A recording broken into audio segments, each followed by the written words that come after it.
Afi tumbuh sebagai pemuda biasa dari keluarga sederhana, tidak kekurangan namun juga tidak berlebih. Sejak kecil ia diajarkan agama, tapi sekadar tahu tanpa terlalu mendalam. Solat ia kerjakan, namun belum menjadi kebutuhan. Mengaji bisa, tapi jarang disentuh. Ia adalah gambaran anak muda pada umumnya, mengalir mengikuti arus hidup tanpa terlalu memikirkan arah iman. Setelah lulus sekolah, Raffi memutuskan merantau ke luar pulau.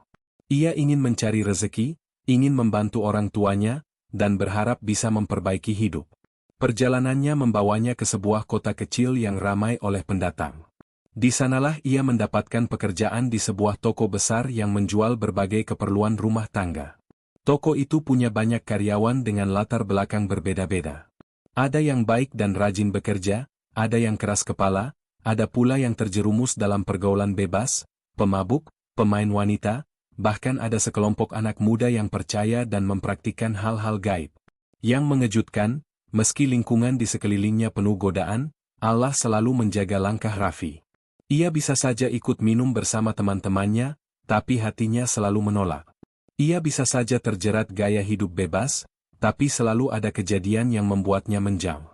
Kadang ia sendiri bingung, kenapa ia yang paling mudah bergaul justru sering terselamatkan dari langkah-langkah yang menjerumuskan.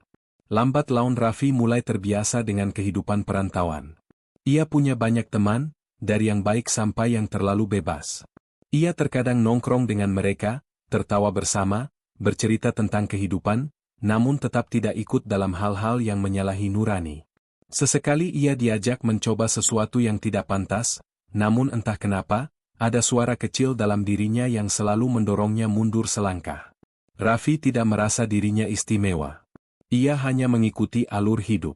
Namun tanpa ia sadari, Allah perlahan sedang menyiapkan sesuatu, sebuah perjalanan panjang menuju hidayah, yang kelak mengubah seluruh arah hidupnya. Di antara banyaknya karyawan di toko tempat Raffi bekerja, ada satu orang yang paling membuatnya nyaman berteman, Ahmad.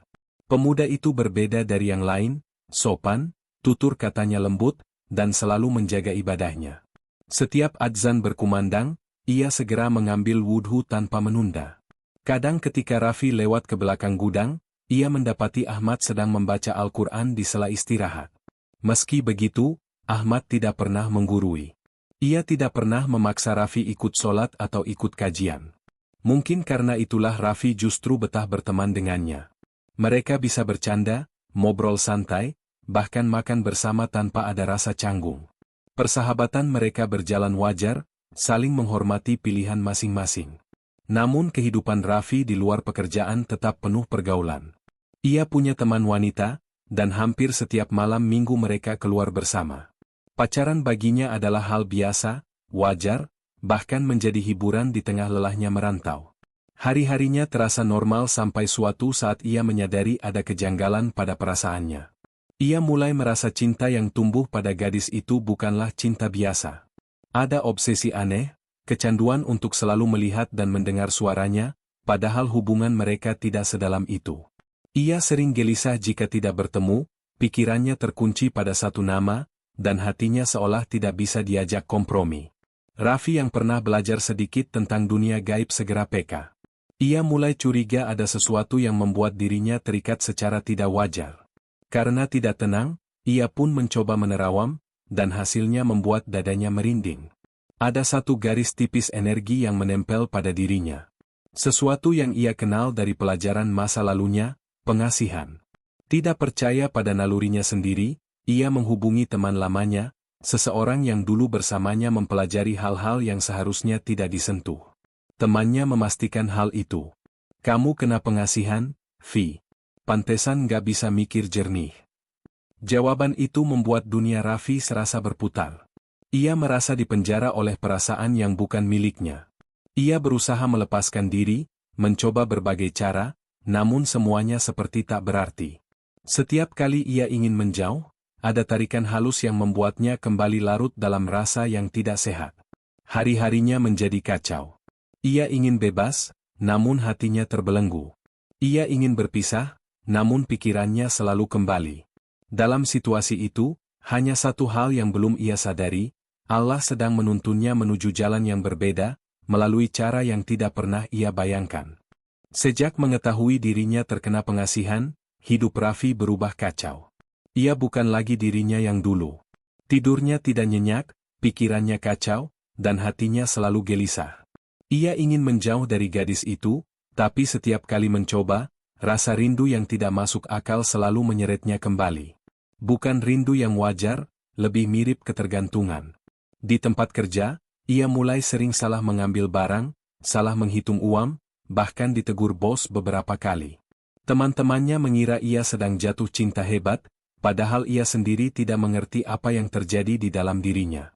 Karena tak tahan, ia memutuskan berhenti dari hubungan itu. Ia menghindari tempat biasa mereka bertemu, menolak ajakan jalan, dan berusaha mati-matian menguatkan diri. Tetapi malam-malamnya tetap terasa sesak. Pikiran tentang gadis itu muncul tanpa ia inginkan, seperti bayangan yang menempel di kepala. Untuk mengalihkan diri, Raffi mulai sering main ke kontrakan teman-temannya. Salah satunya tentu Ahmad, sahabat terbaiknya. Setiap Raffi datang, entah sore atau malam, ia hampir selalu mendapati Ahmad sedang berwudhu, sholat, atau bersiap ke masjid.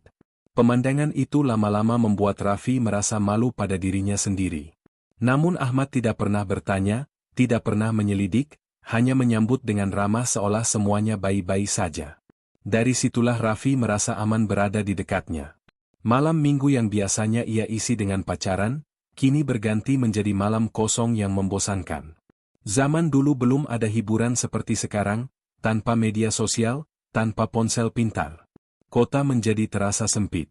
Karena bosan itulah, suatu malam minggu ketika pikirannya sedang berat, Raffi tanpa perhitungan berkata, "Mat, malam ini ikut pengajian boleh enggak?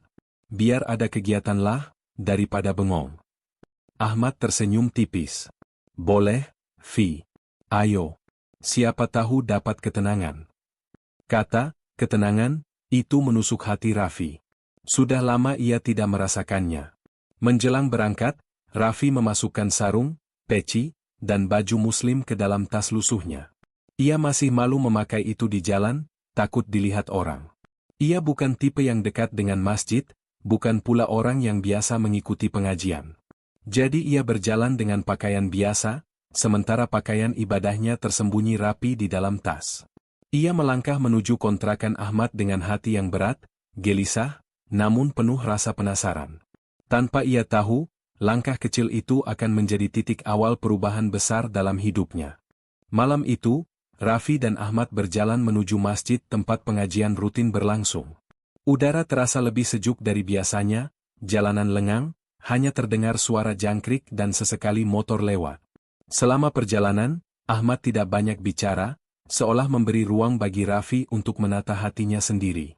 Sesampainya di dekat masjid, Raffi berhenti sebentar di sebuah gang yang agak gelap. Ia membuka tasnya, mengenakan sarung dengan buru-buru, memakai peci, dan merapikan baju muslimnya. Ia masih malu jika dilihat orang di jalan, tetapi di depan pintu masjid, ia menguatkan diri. Pengajian malam itu dihadiri banyak jamaah. Laki-laki, ibu-ibu, anak muda, bahkan beberapa perantau lain seperti dirinya. Masjid terasa hangat dengan cahaya lampu kuning yang temaram, dan aroma kayu wangi dari mimbar menenangkan hati. Raffi duduk di bagian belakang, sengaja memilih tempat paling pojok. Ia tidak ingin mencolok. Ahmad duduk di barisan tengah, melambaikan tangan kecil sebagai isyarat, lalu fokus mendengarkan Ustadz. Ketika ceramah dimulai, Ustadz membahas tentang hati yang terikat oleh sebab dosa dan godaan dunia. Kalimat-kalimatnya terasa sederhana, namun bagi Raffi seperti langsung menampar bagian terdalam dirinya. Ia menunduk, mencoba tidak memikirkan apa-apa, namun justru hatinya bergetar makin kuat. Lalu, ketika Ustadz membacakan ayat tentang bagaimana Allah bisa melepaskan seseorang dari belenggu yang tidak terlihat, sesuatu terjadi. Dada Raffi terasa digenggam, lalu perlahan seperti ditarik keluar oleh kekuatan halus. Bukan rasa sakit, tapi lebih seperti beban yang selama ini menempel akhirnya tercerabut. Ia mengenali sensasi itu, sangat mirip dengan energi yang dulu ia pelajari dari dunia gaib, tapi ini berbeda. Ini lebih terang. Lebih bersih. Lebih menenangkan. Raffi memejam. Tangan gemetar. Dadanya hangat, seolah ada cahaya yang mengalir perlahan dari dalam tubuhnya. Saat Ustadz membaca doa penutup, air mata menetes tanpa ia sadari. Ia buru-buru mengusapnya, takut dilihat orang. Tapi hatinya, untuk pertama kalinya dalam sekian bulan, terasa ringan. Saat jamaah bubar, Ahmad menoleh ke belakang, melihat wajah Raffi yang sedikit pucat. "Fi, kamu nggak apa-apa?" Raffi hanya mengangguk. "Enteng, Mat, enteng banget." Ia tidak bisa menjelaskan dengan kata-kata, tapi ia tahu persis. Apapun yang dulu mengikatnya, pengasihan itu, telah terlepas di dalam majelis itu. Di perjalanan pulang, Raffi berjalan pelan sambil meremas pecinya. Untuk pertama kalinya sejak lama, ia merasa seperti dirinya kembali. Dan malam itu menjadi malam yang tidak akan pernah ia lupakan. Sejak malam itu, perubahan dalam diri Raffi mulai terasa, meski perlahan. Ia bangun pagi dengan perasaan yang berbeda, lebih ringan, lebih lapang. Pikiran tentang gadis itu yang dulu menempel seperti bayangan kini mulai memudar. Tidak hilang sepenuhnya, tapi sudah tidak lagi menguasai dirinya. Ada ketenangan yang sulit ia jelaskan. Hari itu di toko, teman-temannya heran melihat Raffi kembali ceria. Ia bekerja lebih rapi, lebih fokus, dan tidak lagi salah mengambil barang seperti sebelumnya. Bahkan bos yang biasanya ketus sempat memuji, "Fi, kamu kayak kembali normal. Bagus." Raffi hanya tersenyum kecil. Dalam hatinya ia tahu, ada sesuatu yang Allah cabut dari dirinya semalam. Sore harinya, sebelum pulang, Ahmad menghampirinya dengan senyum lembut. "Besok ada pengajian lagi, Fi. Kalau mau ikut, enggak apa." Raffi mengangguk cepat, bahkan tanpa berpikir panjang. "Insya Allah ikut, Mat." Ada kejutan kecil dalam dirinya, ia benar-benar ingin ikut, bukan sekadar iseng atau mengejar makanan gratis. Hatinya seperti rindu pada suasana masjid, rindu pada kalimat-kalimat yang membuat dadanya tenang. Malam harinya, Raffi duduk sendiri di kontrakannya. Ia memandang sarung dan peci yang ia lipat rapi di atas meja. Dulu benda-benda itu hanya ia pakai saat Idul Fitri atau jika pulang kampung. Kini ia memandangnya dengan perasaan yang berbeda, ada rasa hormat, rasa rindu, dan sedikit penyesalan atas waktu-waktu yang dulu terbuang. Ia mencoba sholat Isya sendiri. Gerakannya masih kaku, bacaannya masih terbata-bata, tapi air matanya kembali jatuh tanpa bisa ditahan. Ia merasa seperti orang yang kembali pulang setelah bertahun-tahun tersesat. Beberapa hari kemudian, sesuatu yang lebih indah mulai terjadi. Raffi mengikuti Ahmad ke masjid hampir setiap malam. Ia mulai terbiasa mendengar ceramah, terbiasa sujud lama-lama, bahkan mulai ikut membantu membersihkan masjid setelah pengajian selesai. Tidak ada yang meminta, ia hanya merasa ingin berbuat sesuatu. Teman-teman nongkrongnya heran melihat perubahan itu. "Fi, kamu sekarang rajin banget ke masjid. Kenapa?" Raffi mengangkat bahu. "Karena tenang, bro. Lebih tenang dari nongkrong manapun." Jawaban itu membuat mereka diam. Sebagian tertawa, mengira Raffi sedang sok alim. Tetapi Raffi tahu, ketenangan seperti itu tidak pernah ia temukan sebelumnya. Setiap kali ia berada di masjid, hatinya seperti diberi ruang baru. Ruang yang dulu dipenuhi kegelisahan kini terasa bersih. Ruang itu tumbuh dari cahaya yang ia temukan di malam ketika pengasihan itu terlepas. Dan tanpa ia sadari, dari hari ke hari, ia bukan lagi Raffi yang dulu. Ia mulai menjadi seseorang yang hatinya dekat pada Allah, meski langkahnya baru 1-2. Perjalanan baru itu baru saja dimulai. Waktu berjalan, dan perubahan dalam diri Raffi semakin jelas. Ia bukan lagi pemuda yang hanya ikut arus. Kini ia seperti menemukan arah hidup yang selama ini hilang. Sholat 5 waktu perlahan menjadi kebiasaan, bahkan kebutuhan. Jika dulu ia memaksa diri berdiri di sajadah, kini hatinya justru merasa kurang kalau belum sujud. Setiap malam, ia dan Ahmad berjalan ke masjid bersama. Tidak selalu bicara, tidak selalu serius, namun keheningan di antara mereka seolah lebih bermakna dari percakapan panjang. Ahmad tetap sama, rendah hati, tidak pernah merasa lebih baik. Sementara Raffi merasa semakin kecil di hadapan Allah, namun semakin besar harapannya untuk berubah. Suatu malam, setelah pengajian selesai dan jamaah mulai bubar, Raffi duduk di serambi masjid. Angin malam menerpa wajahnya, membawa aroma tanah basah dan ketenangan yang sulit dijelaskan. Ahmad duduk di sampingnya. "Mat," Raffi memecah keheningan, "aneh ya hidup.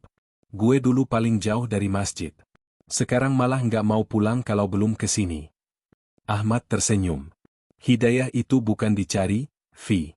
Tapi ketika Allah sayang sama hambanya, Allah datangkan dari arah yang nggak disangka." Kalimat itu membuat Raffi menunduk. Hatinya terharu. Ia sadar, seluruh perjalanan yang ia jalani, pergaulan liar, rasa cinta yang tak wajar, kegelisahan panjang, hingga tiba-tiba datang ke pengajian karena iseng, semua adalah rangkaian yang Allah atur untuk menuntunnya kembali. Malam itu, ia pulang dengan langkah ringan. Dalam hatinya ada tekad baru, ia ingin memperbaiki hidup, bukan hanya untuk dirinya, tapi juga untuk masa depan dan keluarganya di kampung. Ia ingin menjadi anak yang membanggakan, bukan pemuda yang tersesat. Hari demi hari, kebiasaan baik mulai tumbuh. Ia mengaji bersama Ahmad, belajar makna surat pendek, dan memahami bahwa ketenangan bukan ditemukan di luar sana, tapi di dalam hati yang dekat kepada Allah. Bahkan teman-temannya yang dulu suka mengejek mulai kagum dan beberapa mengikuti jejaknya datang ke masjid. Raffi sering mengingat malam ketika pengasihan itu terlepas. Malam itu seperti pintu yang Allah buka lebar-lebar. Dari sana, perjalanan baru dimulai. Suatu waktu, setelah sholat subuh berjamaah, Raffi menatap langit yang mulai memerah. "Ya Allah, kalau bukan karena MU, mungkin hidupku sudah hancur," bisiknya pelan. Ia tersenyum. Ketika ia bangkit dari sajadah, ia merasa menjadi manusia baru, lebih kuat, lebih tenang, dan lebih yakin bahwa selama ia mendekat kepada Allah, maka hidupnya akan terus dijaga. Perjalanan hidayahnya belum selesai, tapi satu hal pasti. Raffi kini tahu jalan pulang. Dan ia tidak akan menoleh ke belakang lagi.